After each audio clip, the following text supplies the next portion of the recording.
peace must be our goal and our guide. And all that we strive for as a human family, dignity and hope, progress and prosperity, depends on peace. But peace depends on us.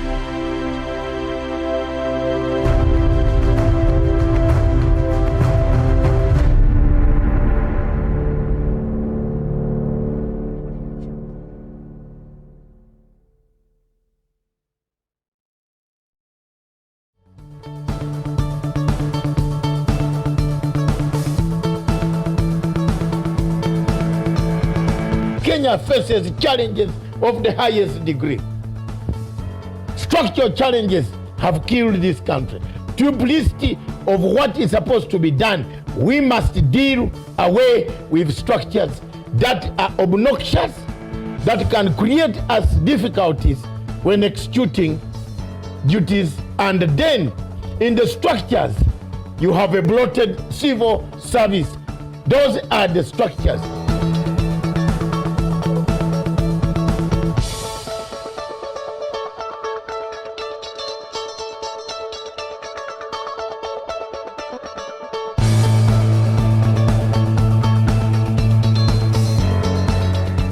Why have we bloated the civil service with structures that are not necessary? Why do you have a PS, then you have another PS, then you have another PS within the same department? Those are the structures that the Kenyans should look at.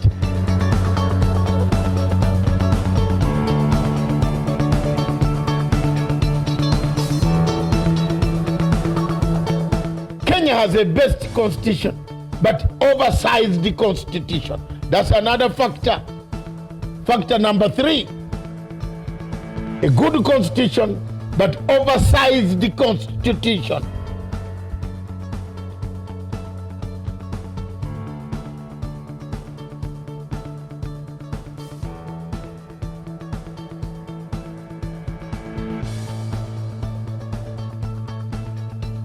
All parastatals in this country are in a sick bay. They are dead. They have been eaten by one factor, which is the last factor, corruption.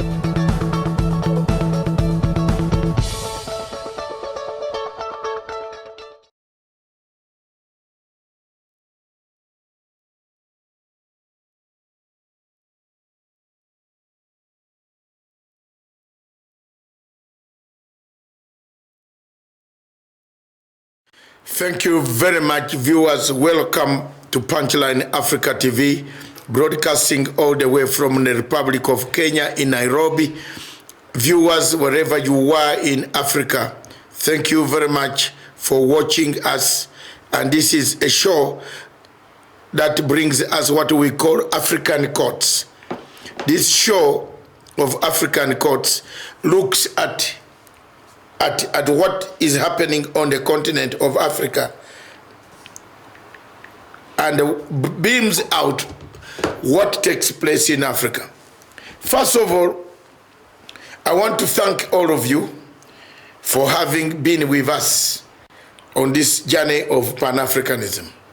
Pan-Africanism is a strange thing. It is strange that you discuss and then you are also criticized by your fellow Africans as to whether you are going in the right direction or a wrong direction. It means that there is some shift in the reasoning of many Africans. This subject, the People's Court, we bring in things that are hidden that people in Africa don't know. For example, the question of regime change. Is it an intervention?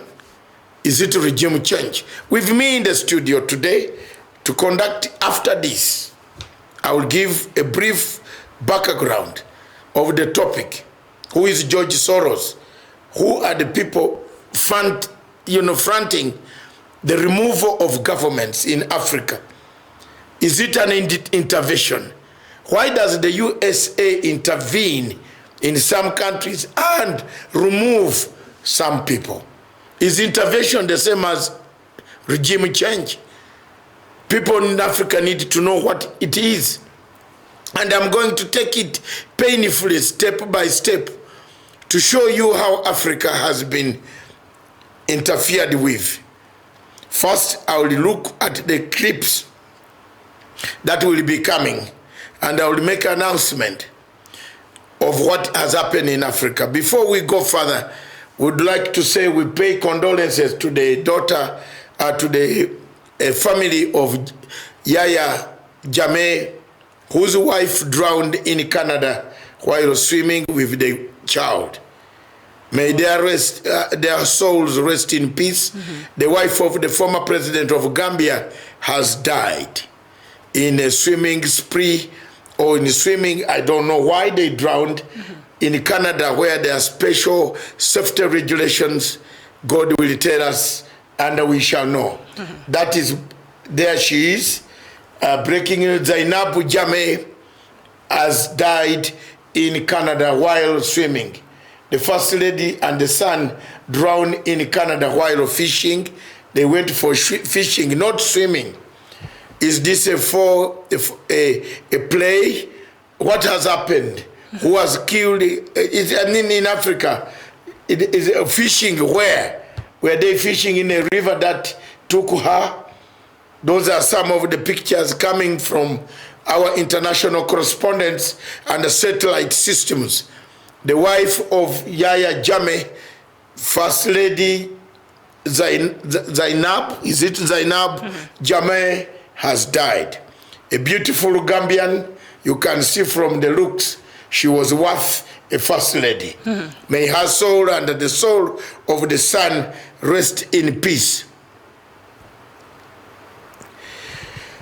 Then we come to the elephant in the house. Is it intervention, or something is happening in Africa which is very strange? Many Africans are finding it very difficult to understand what is this that is making us have a problem. First, we shall look at a clip which I have already sent, the clip in Kampala. Let's bring the clip in Kampala. Then I will bring you the background. The United States Congress are saying, Stephen, you have that clip. The United States Congress are saying Mr. Museveni must release Bob Wine immediately. That's the United States Congress. Is it intervention or regime change? There are people in Amazonia who have been crying for this.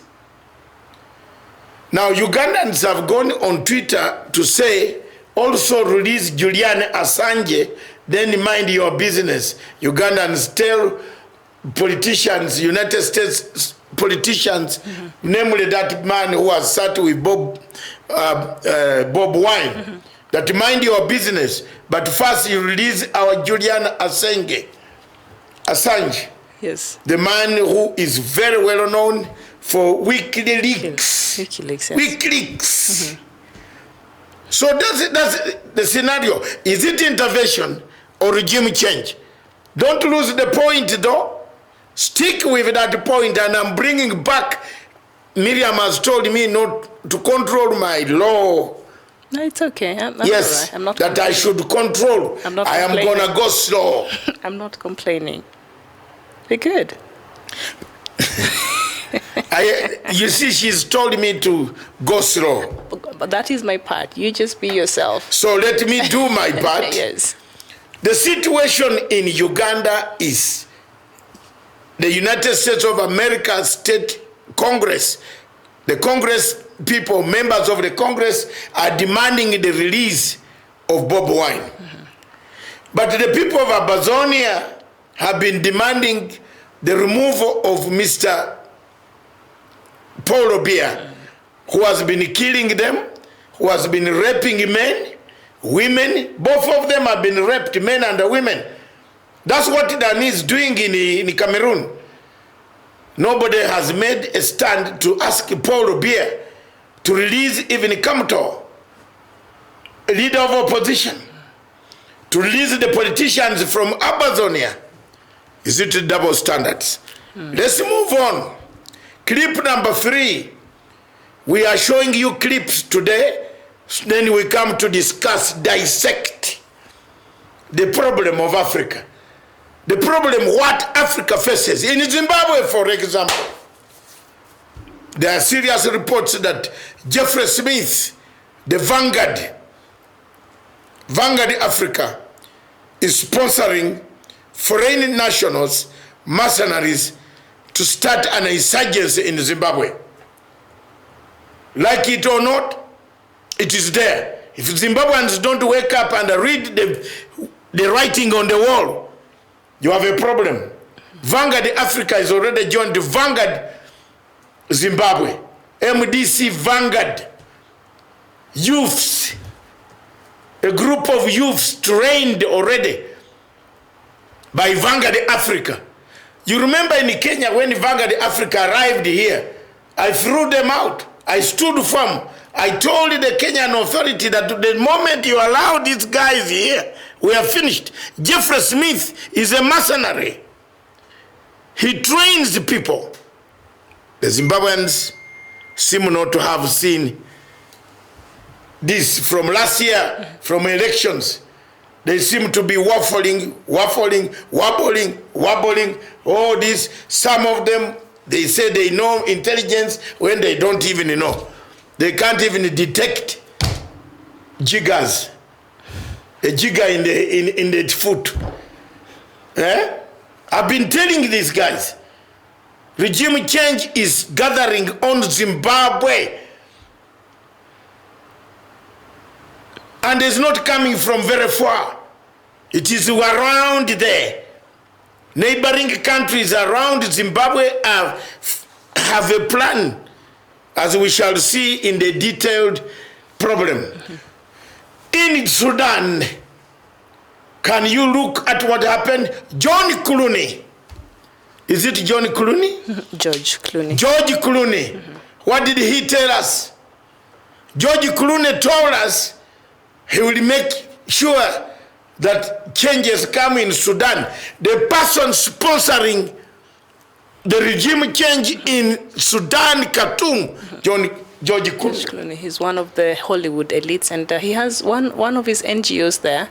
It's one of the NGOs supplying bread, supplying water. It's called Enough Project. Enough, with another dangerous extremist, white extremist, yes, called Pudegast. Pudegast, have you got that man? Of Enough Project. They are the ones who have overthrown Khartoum. And those ones are working around Zimbabwe. They are working in capitals, Lusaka, Gaborone, Johannesburg. Look at me. I'm telling you. The Zimbabweans are there watching like this. It is coming. They are working with mercenary groups on the continent. Paramilitary mercenary groups. They are buying arms. It's not a lie. You know, I told you one thing. Buying arms and selling diamonds. If you say you have diamonds in Dubai, the whole world will know that there are diamonds at Dubai airport being sold for this much. It's like going to buy a gun and the guns. First, people where you approach to buy guns, they will ask, whom are you going to kill?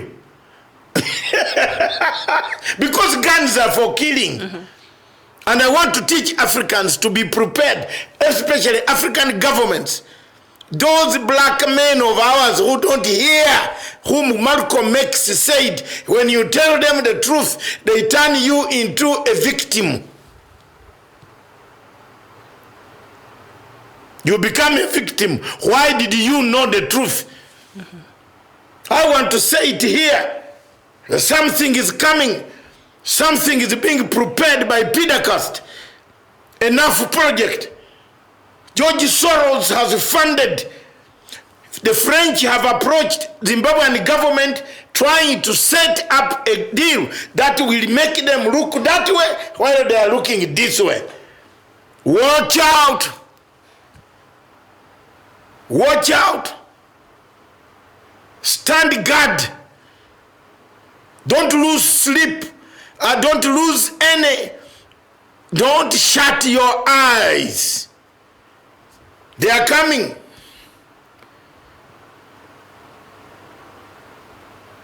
You can even go up to the moon and come back. They are there. They are in those places. Open Society Foundation has funded.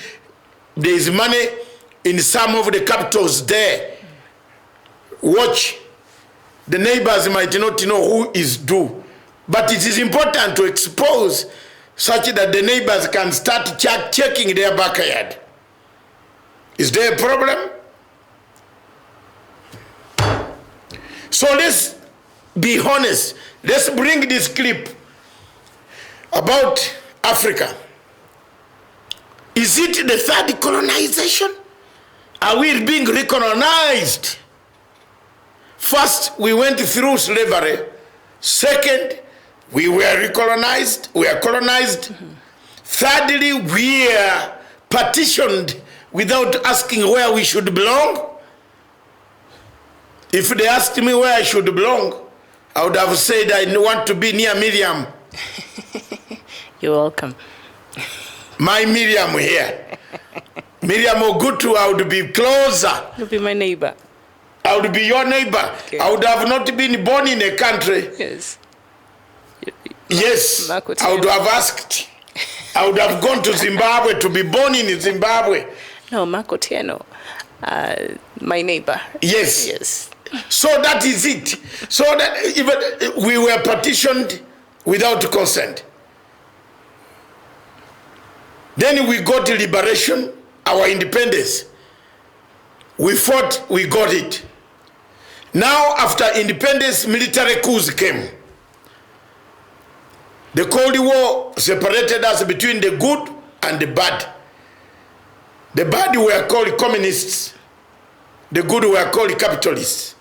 The capitalist system has worked out a method to keep us, Africa, never to even know that we have oil. How many people in Kenya knew there was oil? This is people's court. Do you grow up knowing there was oil in Turkana? No.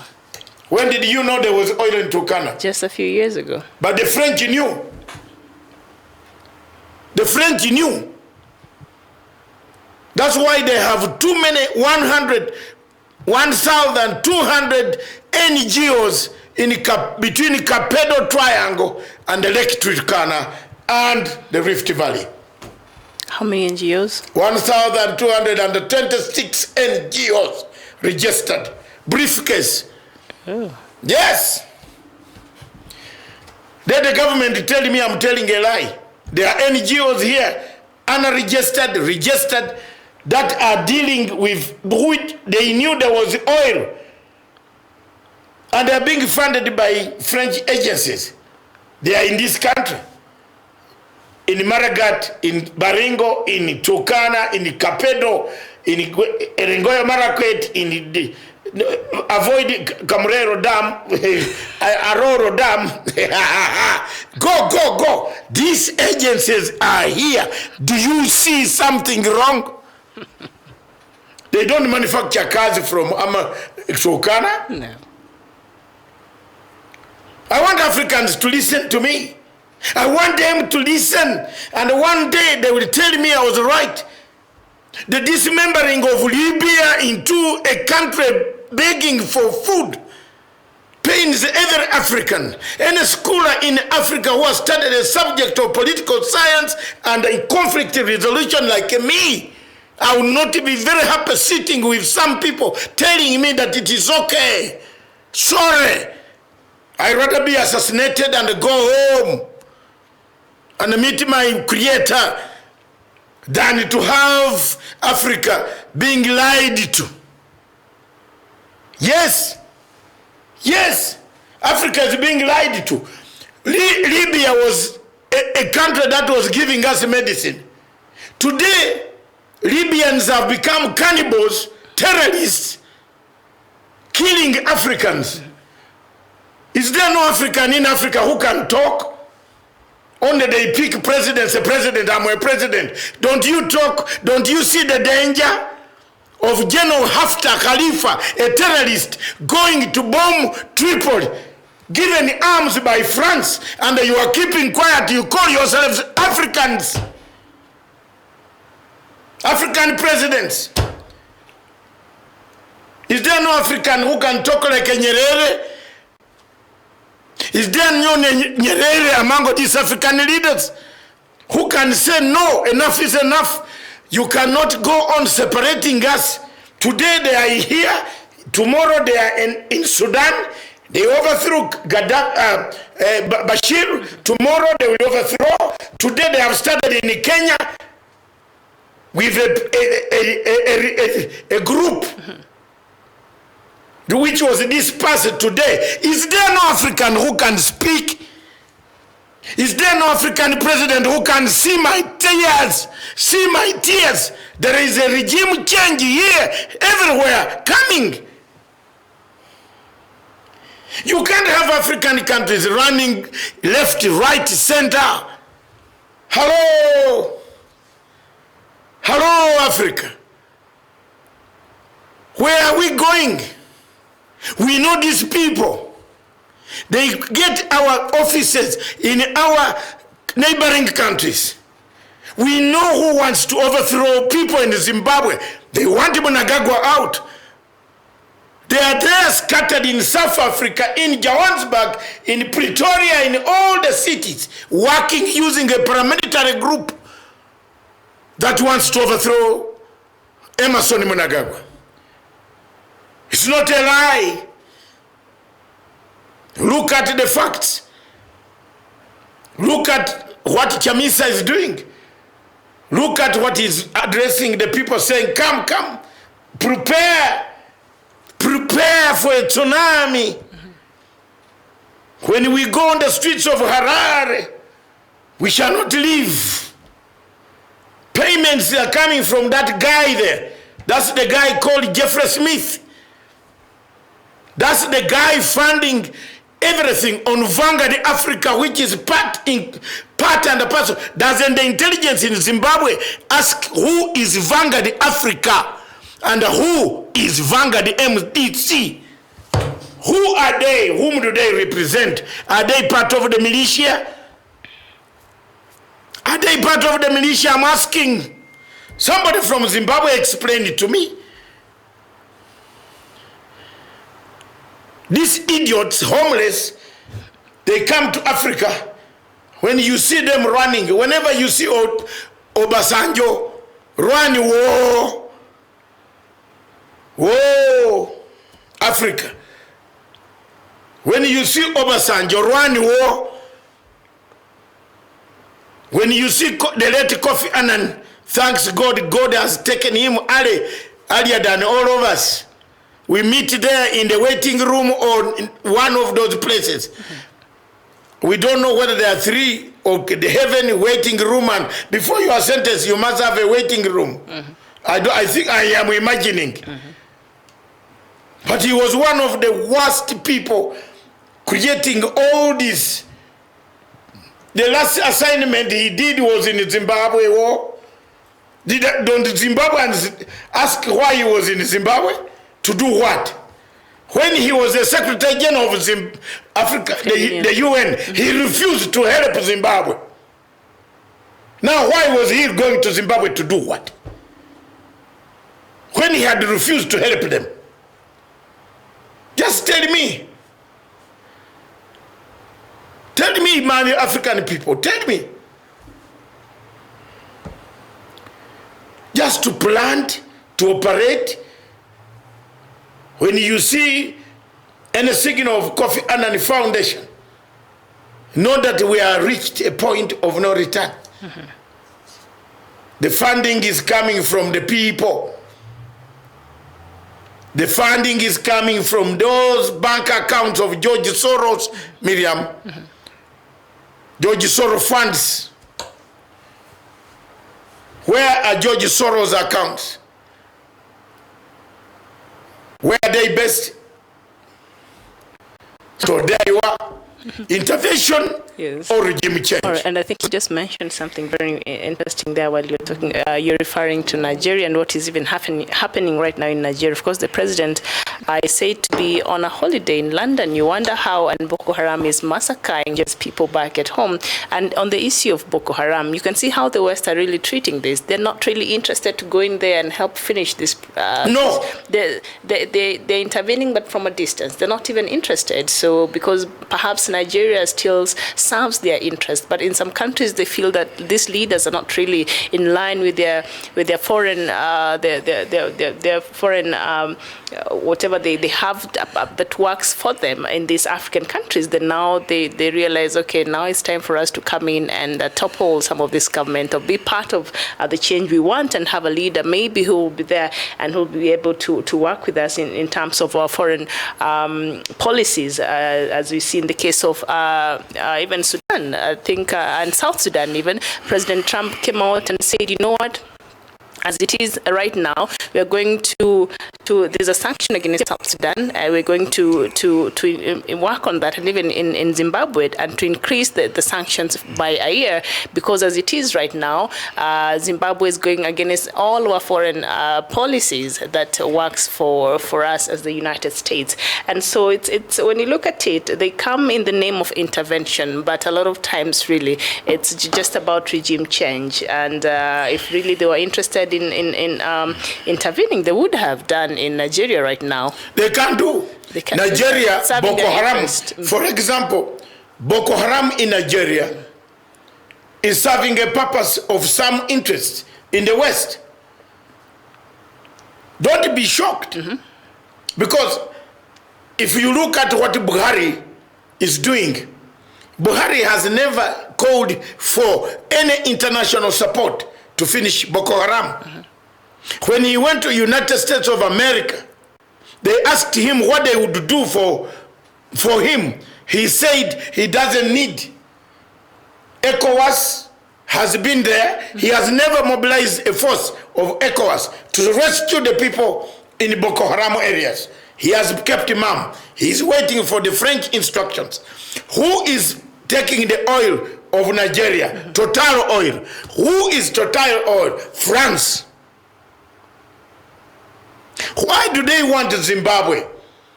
Why do they want Libya? Why do they want Sudan now? Why do they want Uganda? It is there. Uganda is under the microscope. And it has attracted more microscope as it is right now. You can see when the U.S. starts backing like that. If United States, that's how they started in Sudan. There are many people being killed in Africa. Yes. And the United States is not making any noise.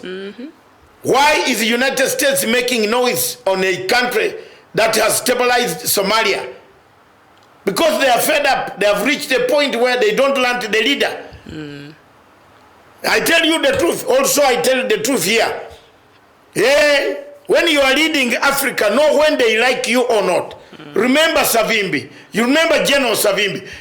Look at all those look at those pictures. Look at the pictures. Africa, look for yourselves and see who is undermining you. That is the signal of Jeffrey Smith. It's the same sigma of Bob Wine. So if you see this Jeffrey Smith around your country, what do?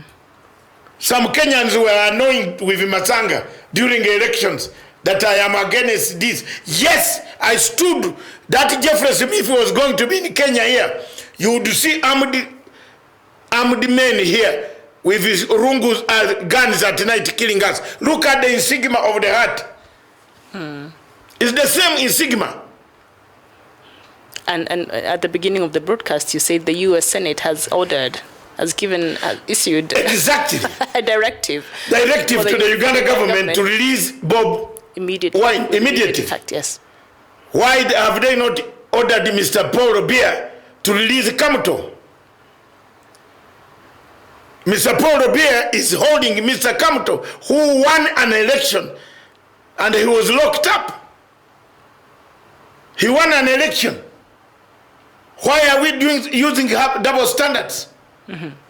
Because NGOs that are funding this regime change are in there, in the United States of America. The NGOs are coming from there to come and kill Africa. There is no African country that is safe. And Britain is the safest country now so far. It doesn't want to involve itself in these dirty activities.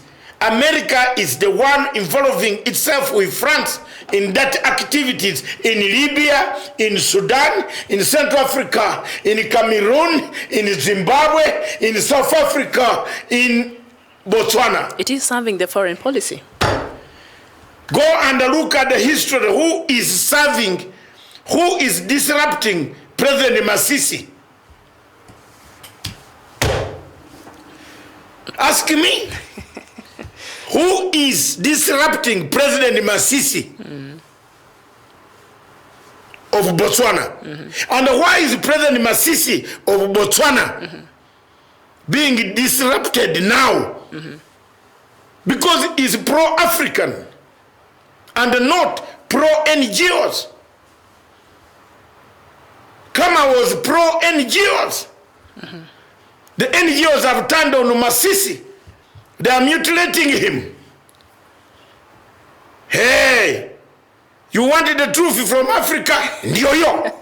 But also Masisi seems to have warmed up to the. You remember when earlier in the year he sort of criticized the U.S. and how, from when Donald Trump called us certain names, he came out very strongly to criticize it, and he really actually criticized back the United States, and President Masisi was not very happy with that.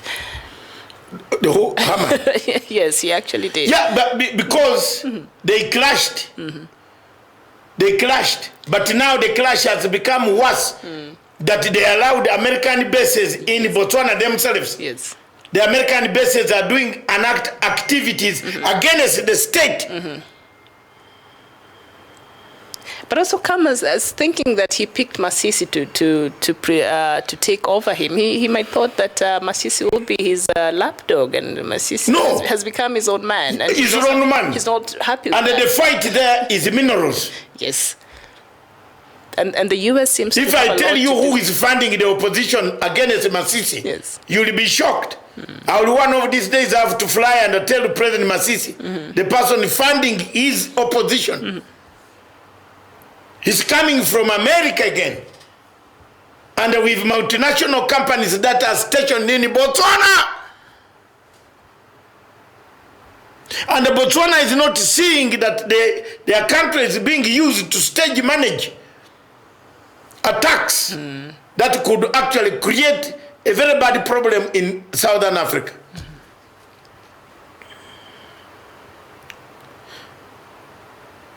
The People's Court holds no word behind. We say it as it is. Yes, indeed, and also your opinion counts. Your opinion also counts, but that's our opinion. Yes. That's our opinion. It's what is happening in Africa. Yes. We are determined to expose the malaise created by NGOs. The Enough NGO of George Kulune and another dangerous man. I will find out his name. He's from US. Yes. Very Pendergast. When he comes near your house, you know you are finished. Those are dangerous NGOs, and now they have shifted their base. They want the whole Africa to have a stagnant economy, a begging economy. You kneel down and beg them and say, don't kill us, don't kill Zimbabwe, don't kill Zimbabwe. Very soon you will see France telling Zimbabwe, you know, to avoid this regime change and demonstrations, we need to give you some money. Very soon. Look here, you will see a good announcement. What did they do in South Africa? Where is Zuma? They told him we shall revamp South African railways. No sooner had they given the money than they planted Malema. Malema tested a few francs and dollars. He also saw power was very interesting. Malema said, I've left ANC to hell Started EFF. But the South Africans' Yes. intelligence system asked who was behind the breakup between Malema And the ANC. and the ANC. Nobody does. You see bad problem with bad black man again. The black man does not sit down to analyze the truth. The black man only condemns. Because they needed to plant a disruption into South African politics, and Malema is such a wonderful person. How did he break up from ANC? Yes. How? Tell me. He broke up from ANC and left. Who made him break away? Who paid him to go away? Who gave him the strength to stand against Zuma in order to dismember ANC? The purpose was to make ANC perish, pacify ANC from the surface of the world, because it oppressed the white supremacists. It won independence from the white supremacists who had killed these guys for a long time. Hello, Africa.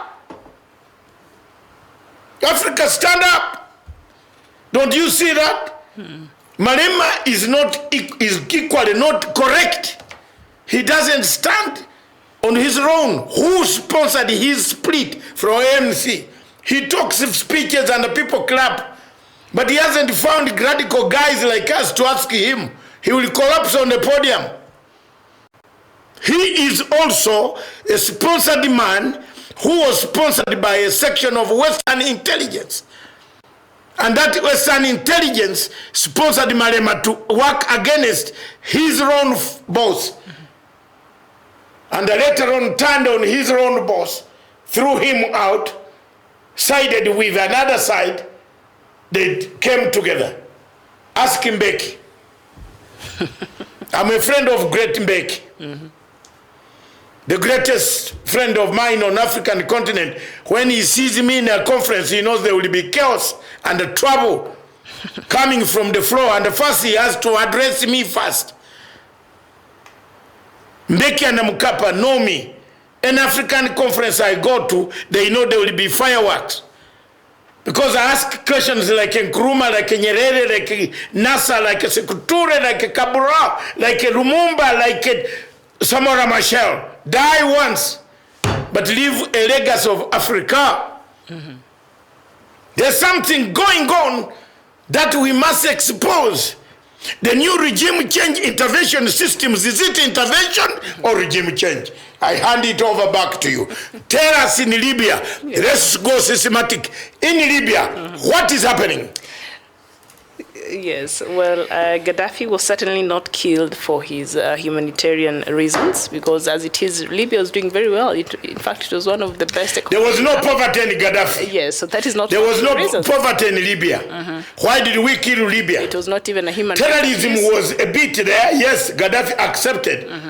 On Lockerbie, it is very regretful that the people who bombed a plane over Scotland were from Libya. But a lot of them also But he that paid are active reparations. now are from Saudi Arabia. Yes, What are they and doing some about of them are not from even Libya. Why did we intervene in Libya? And we are not intervening. You know, the topic today is it intervention or regime change? Now, if that is the reason why they had to intervene in Libya, a lot of terrorists have been exported from Saudi Arabia. And what are they doing there? They've just turned, the other side. The U.S. does not even speak about it because they have a lot of interest in Saudi Arabia, and they're doing great businesses. And Donald Trump thinks Saudi Arabia is the best thing that has happened since the invention of the world. Saudi Arabia today But even the is record bombing, of human rights is terrible. It's bombing Yemen. Yes. Using all forms of nerve gas, dangerous gases, killing Yemen. Yemeni children are small as this stick here. Small, like this. It's very sad images. It's sad images. Nobody is condemning Saudi Arabia for the destruction that is taking place in Yemen. United Arab Emirates is using Africa, is sponsoring regime change in Africa. You got General Assisi, Atta Assisi is not fit to be a chairperson of Africa. That is very true. He is not fit True. President Uhuru Kenyatta, you can get annoyed with me. I'm not bothered. He's not fit. Even if I'm not here, I will speak it. I would like to see an AU where General Assisi is the chairperson. Extending his term, his leadership. He is the one funding General Haftar Assisi. He's in the middle of that crisis in Libya. Khalifa. Yes. The planes that are bombarding Cairo, bombarding Tripoli, are coming from the bases in Egypt. Why are we keeping quiet? What AU is this?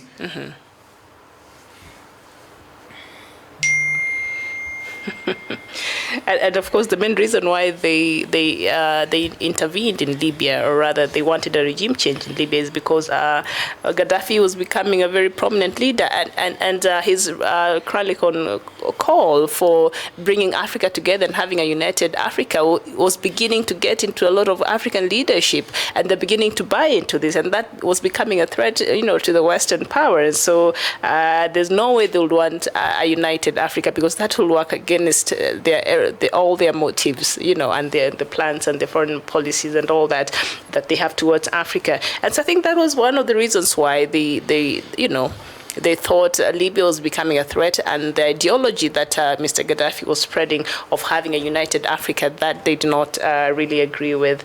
And so that was actually the main reason why I think they found it necessary to have an intervention in Libya, because as it is, Libya did not have any serious record of human rights, humanitarian reasons that could have warranted them to go in. And there are lots of other countries that terrible things are happening. Myanmar, look at what was happening in Myanmar and those other even countries across Asia that people are really suffering.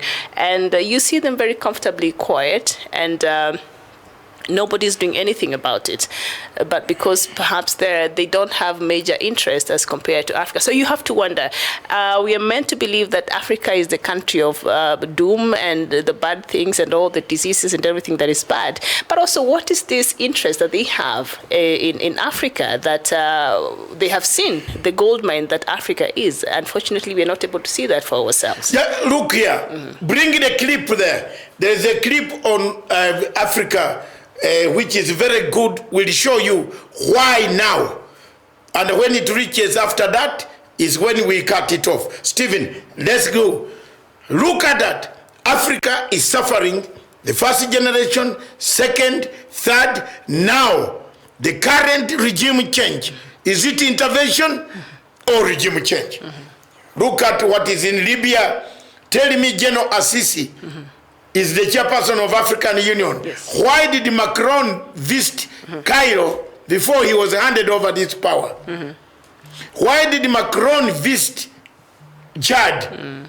Where did the money from that killed Sudan come from? Where did it come from? It came from Jamena. Enough. Clooney was in Jamena. Yeah, George Clooney. Yes. And he works together with the United... Pendergast. Yes. That guy, the very dangerous racist. And he works with George Soros too. Did you know that? They are together. That's where the life is. Bring in the typical if it is ready. The first scramble for Africa was when European colonial powers saw a continent that was vast, rich in minerals and land, and very poorly defended. And they rushed in to carve it up and steal the land. The second was during the Cold War, when East and West were locked in a struggle for global domination. That's when the Soviet Union backed Marxist despots all over Africa, and the Americans backed any leader who said that he was in favor of capitalism. The third wave, which is happening right now, is much more benign. It's much more about voluntary exchange, about trade, and about the spread of technology. It's a new kind of scramble for Africa, which, if handled well, Africans can win. The old stereotype of foreigners in Africa is that they're only interested in the minerals and not Africa's people. That's still sometimes true, and there are still a lot of corrupt mineral deals going on in Africa. But much more important now is African people. There'll be more Africans in the world than Chinese people by 2025. It's a huge market. And since they're all living in independent countries, they're in a much better position than in the past to negotiate better deals with the outside world. And this has been great for Africans. Greater openness to trade and investment from the outside world is one of the reasons why Africans are 2/5 richer than they were in 2000. Of course, the fact that there are fewer wars and better macroeconomic policies has also helped. There's still a big problem with corruption. Unaccountable leaders in the less transparent African countries can often sign deals with outsiders that benefit them personally, but perhaps not their countries so much. The things that Russia's doing in the Central African Republic, where you have private firms protecting diamond mines and the president of that war-torn country, are to many people reminiscent of what happened in the 19th century at the height of imperialism. The scale of foreign interest is unprecedented. Between 2010 and 2016, 320 new embassies were opened in Africa, probably the largest embassy building boom anywhere, ever. Turkey alone opened 26. Last year, India announced it was going to open 18. Military links are spreading too. China alone has ties with 45 African countries. America and France are helping defeat terrorists in the Sahel. Oil-rich Arab nations are setting up military bases in the Gulf. And Russia has military deals with 19 African countries. African voters and watchdogs need to insist on more transparency in the way that these deals are done. The kind of work that Kenyan journalists have done to expose scandals connected to a Chinese railway project is very encouraging. Second, African leaders need to think more strategically. China is one country, Africa's 54. It's going to be much harder for them to drive the right kind of bargains if they let China negotiate with them individually behind closed doors. Even if African unity is a bit of a far-off dream at the moment, at least you could see more regional unity, which would be very useful in negotiating infrastructure projects. Finally, Africans should take what some of their new friends tell them with a pinch of salt. The Chinese government is very keen to tell Africans that democracy is a Western idea and that development needs a firm hand. This may be music to the ears of some of the strongmen on the continent, but African voters should not be fooled by it. There's a lot of research out there suggesting that the African countries that are more democratic tend to grow faster and prosper better. As the population gets more educated and moves into the cities more, we're seeing that they're more critical of governments and giving the ruling party a lower share of the vote. As African politics grows more competitive, voters will have more clout, and they'll be able to insist on a form of globalization that works for Africans and foreigners alike.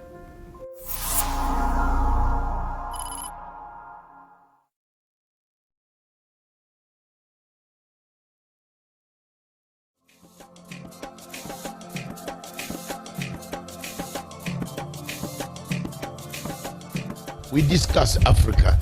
We see what ails Africa. And today, this afternoon, we want to see whether Sudan will permanently remain a sick child of Africa. Is it a permanent sickness? Can we resolve the issues of Southern Sudan? Is it something that has gone wrong for 200 years? There has always been a problem in Southern Sudan, in that great region, starting from all the way the Al-Mahdi wars and the rest of all what happened until today. Peace seems to be elusive. Why has UN taken slow action? Why hasn't UN set up a tribunal? We want to see a tribunal that will make sure that Southern Sudan people are accountable. Those who committed crimes against the human beings. 20,000 Sudanese perished. They are perished. They are not accountable. Nobody can account for them. And we cannot sit here, go on hammering peace agreements without mechanisms of accountability. If we set a tribunal for Sierra Leone, for Rwanda, for Khmer Rouge, we need somebody to stand up for the poor masses, the masses that have died, the masses that continue to die, the masses that are being brutalized, murdered, maimed on a daily basis by marauding armies of both Riek Machar and Salva Kiir. There must be an accountability. You are not going to sit here and tell people there is no accountability in Southern Sudan. There must be a tribunal Why do we run to harass countries of Kenya, put ICC on Kenya, put ICC on this country, put ICC on Central African Republic? Why have we delayed on putting a tribunal for Southern Sudan to find out who is killing, who has been killing, how they have been killing people? Let me speak for the people in Southern Sudan, the women, the children who have not gone to school, the children who have no medicine, the children who have nothing, who have been running since 2013, and the war cannot end because of two people. Let them face the tribunal.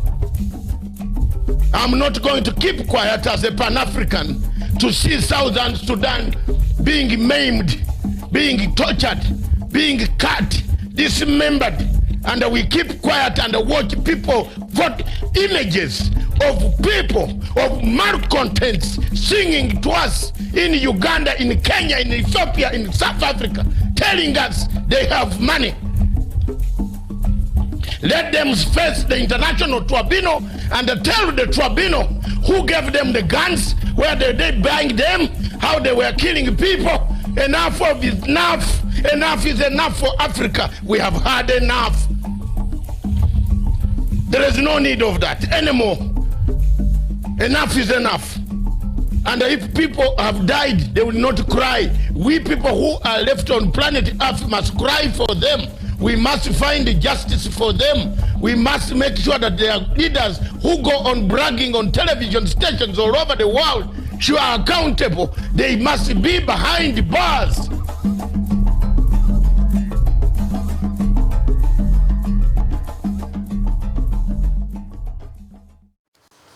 Thank you very much, viewers. Welcome to Punchline Africa TV. You have seen for yourselves what Africa has gone through. The current situation on what is taking part in Africa Place leaves you to make judgment.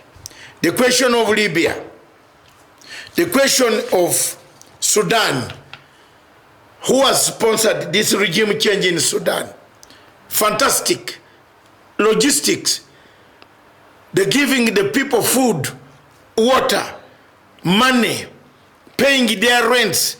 For example, who has been paying rent in Sudan while demonstrators were on picketing line? These are some of the things African countries should look at and stop and before it comes to your doorsteps. For example, these guys have been on the streets for 1 month or 4 months. Who pays their rent? They don't work. Who are they? Are they foreigners? Have they been imported from Mars? They have responsibilities. They have children going to school. Who takes the children to school? Are they packaged up? Regime change is well organized by organizations like Enough. Enough is one of the most deadly organizations. It does both humanitarian and it highlights for the international agency called CIA that this is what is happening here. In Zimbabwe, the guys that I've shown you there are the ones surrounding that Southern African country. They have been there, they have been in Zambia, in Lusaka, they have been in South Africa, in Pretoria, in Johannesburg. They have headquarters there. They are working with Zimbabwe exiles. They are making a kill. They want to disrupt Zimbabwe. It is real. When you hear of people saying we have had enough, as an African country in the system, check yourself. Today in Nairobi we had a demonstration. There might be a few hundred people or so, but it is the beginning of a nucleus of a long journey of tying up the government, exposing the government to the reactions of the demonstrators. Very soon you will see human rights agencies condemning what happened in Kenya when police dispersed demonstrators. So these agencies come with double-edged mannerism. Interventionist theory is what they want to portray on top, but in actual sense is regime changist theory. There you are. There you are. I leave it to you people. I leave to the world. I leave to the judgment. Miriam, let's push on. The Sudan NGO what financed, that is enough finance all the problems that were taking place in Khartoum. Enough is enough project is one of, I have come across these people, I've dealt with them. When against them, when they wanted to interfere in the Uganda peace talks, I rejected. I refused them. Pentecost, they hired people to go back in the United States to make money on our names. They hired the people to come to make a film as leaders of the negotiating team to portray there in the US to collect millions and millions of dollars. Enough project is the worst one of the organizations Africa should be worried about. George Clooney acts films, but is acting badly on Africa. When you see now intelligence coming out showing that Bashir's demise is not the end, they still want more. When you see that senator in the House of Senate pointing a finger to Uganda, the Ugandan authorities must be very clear. I've told you, if I were President Museveni, I would not like to engage Mr. Bobi Wine in prison. I would engage him in my table in my state house every morning for lessons. And we drive together. Yes, this is a son, this is a young man. Bring him, and what is it? What is his problem? Because you see where we are heading here.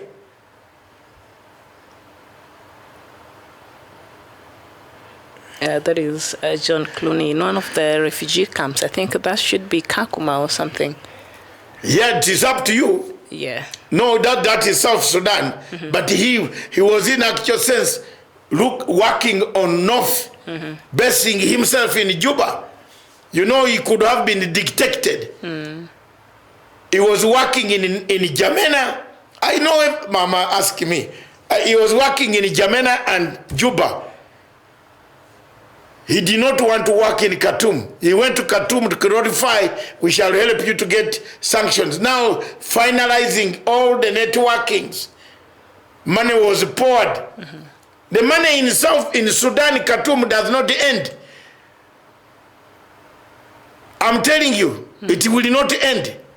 There's plenty of money among the demonstrators that can sustain a government for 1, 2, 3, 4 months.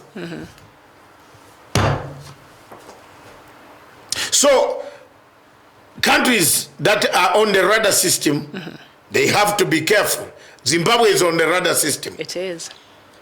And how soon they will tell, the French will come and say, we want to give you a loan. And that loan, while you are busy signing documents, in all these arguments about regime change and foreign intervention, who is representing people's interest? Mr. Manyika, ask yourself, you are in California, whom with interest are you representing? My brother-in-law, Mukwasha. You are my brother-in-law from Zimbabwe. Tell me, you have a problem.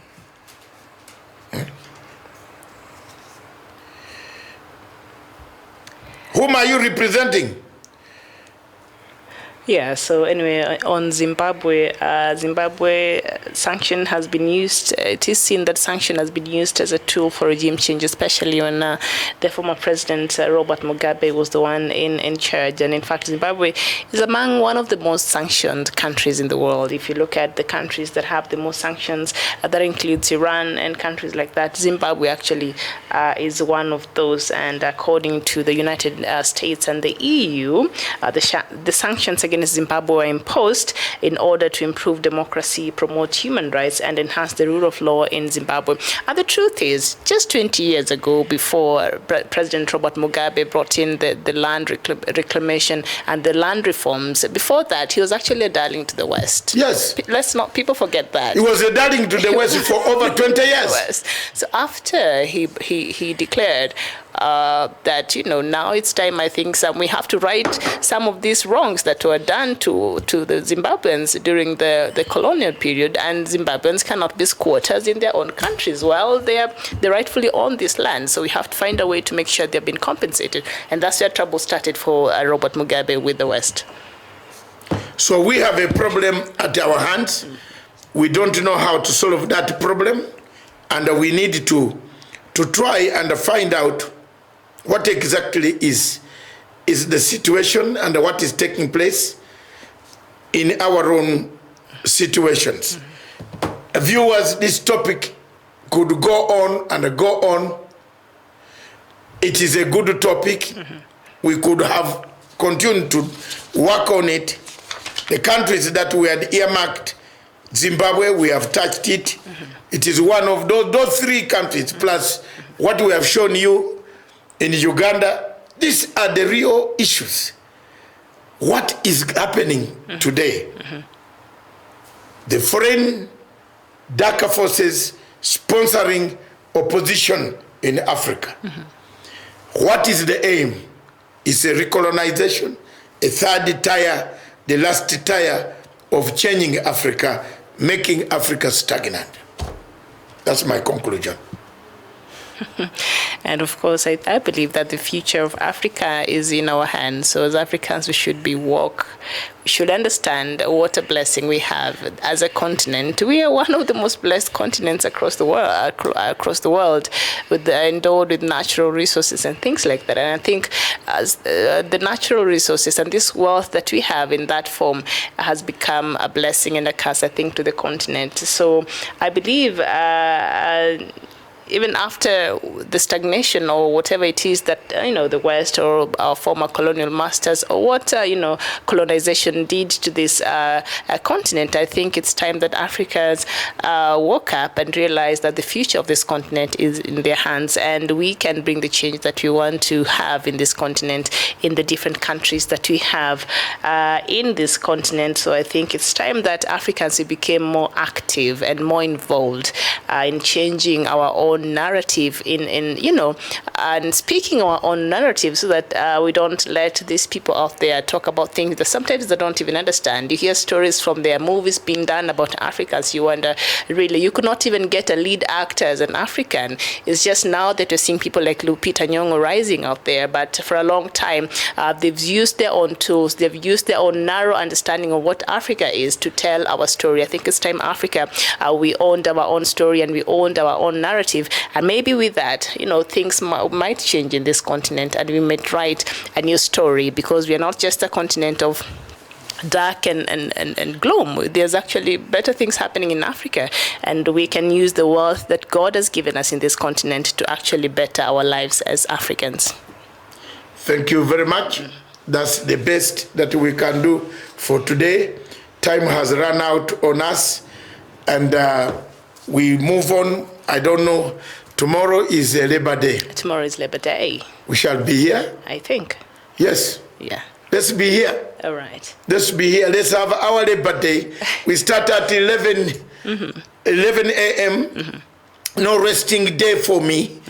We shall rest on Saturday. My team and I, at least Saturday and onwards, we shall try to find also how to stretch our legs. But we shall be working throughout.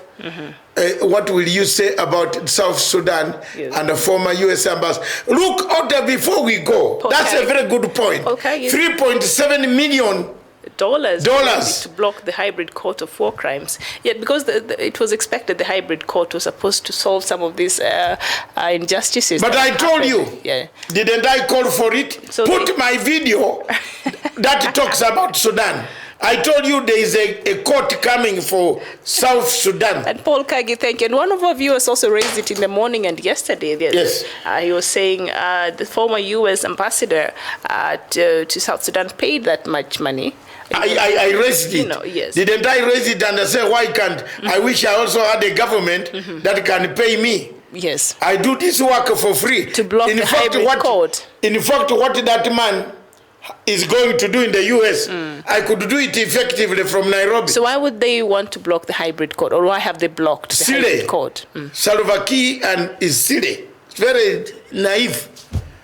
It is going to take him. He's now exposing an international wound. Because that was supposed to be like that happened in Rwanda.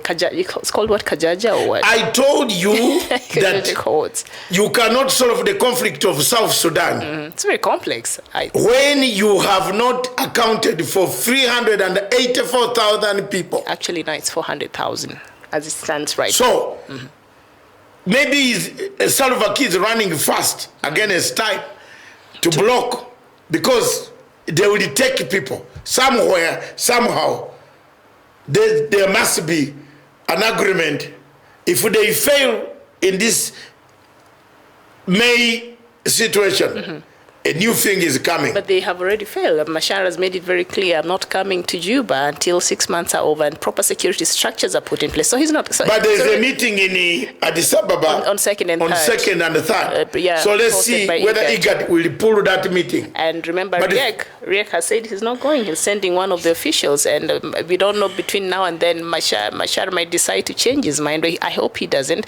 But let's see how that meeting will go. Of course, IGAD called for this meeting between President Salva Kiir and opposition, or his vice president, Mr. Riek Machar, and they're supposed to see and start the implementation of the unity government, which Machar has also said if President Salva Kiir go ahead and start this unity government without him, then he's going to exit the talk. So it's just threats and counter threats, and just it's a very delicate situation right now in South Sudan. But let's just look forward to the second. The peace process is already in shambles. It's jeopardy, yes. They never listen to my fuss. Again, when I talk, it is because gentlemen, ladies and gentlemen watching me, yes. I have done this.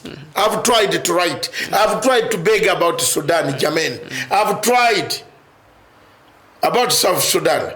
I wrote a document. I said, until that document comes real, there is no way you will have peace in South Sudan.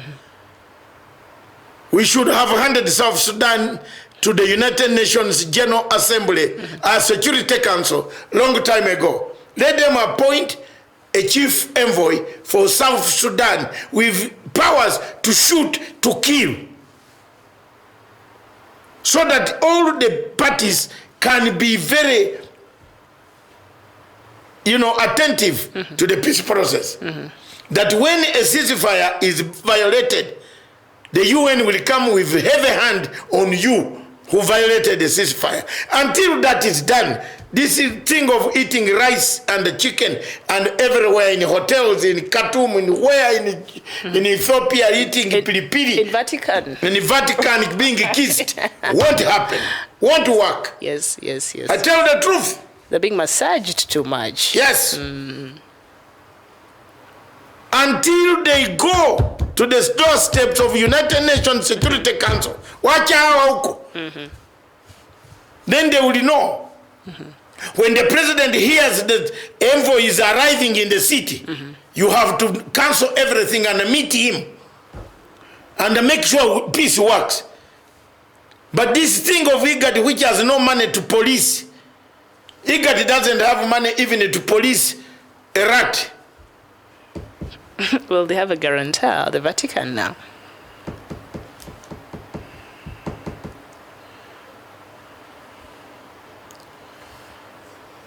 Look at that. Lawyer Amos, you're saying AU is doing nothing when the leaders who are on power killing their own citizens. The so-called African Union is just silent. Yes, AU has its own problems. And right now, when you look at the leadership, the chairman himself has problems and is involved even in one of these crises in Libya. And so we should be worried, I think, as a continent, that is the leadership we have as for Africa right now. It's worrying, and then you add Muhammad in there. Now it's even worse. It's very, very bad. Yes. Thank you very much, viewers. Thank you wherever you are in the world. Thank you very much. And we want to call it a day. And we see you tomorrow at 11. It's Labor Day tomorrow, but we shall be working and we shall be on the steering, bringing you live from wherever you will be. Thank you very much. God bless all of you.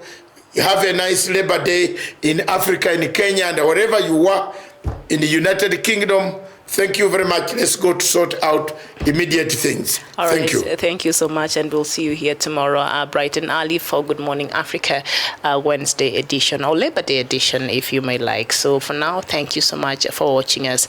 It's bye-bye from us.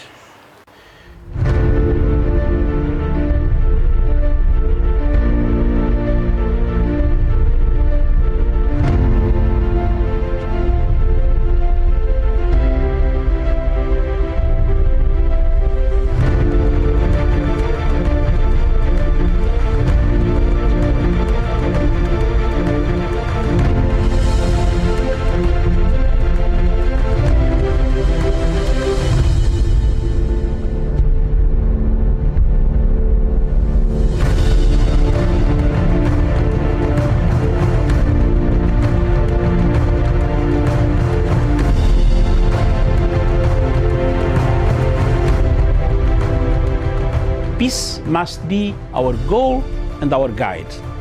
And all that we strive for as a human family, dignity and hope, progress and prosperity, depends on peace. But peace depends on us.